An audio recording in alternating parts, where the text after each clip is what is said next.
ఇస్తారట నెల రోజులకి. ఆ ఎల్ఓసిలో ఎన్ఓసిలో తెచ్చుకుంటే అవి పట్టుకుంటే కానీ ట్రీట్మెంట్ ఇయ్యరట. ఈలోపు మనం రోగిని రోడ్డు మీద వదిలేసి వీళ్ళ వెనకాల తిరుగుతూ ఉంటే వీళ్ళ పార్టీకి అనుకూలంగా అనిపిస్తే జాలి తలిస్తే 100 మంది అడిగితే 25 మందికి ఇస్తారనమాట. ఏం బతుకులు ఇది?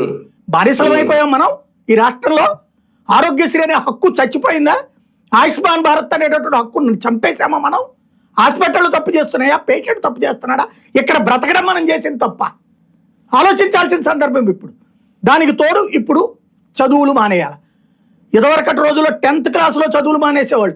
ఎందుకంటే గవర్నమెంట్ స్కూళ్ళలో చదివించారు, ప్రైవేట్లు చెప్పించి చదివించే ఓపిక లేక.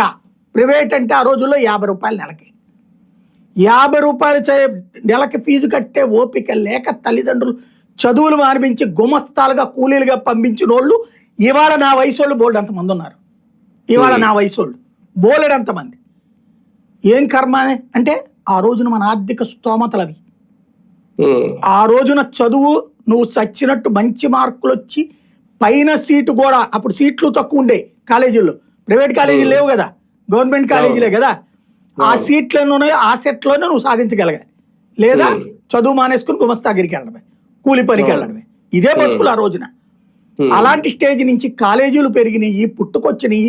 సరే ఏదో ప్రైవేట్ కాలేజీలు అన్నారు, కార్పొరేట్ కాలేజీలు అన్నారు, మన బతుకులు బాగుపడిపోతున్నాయి అన్నారు.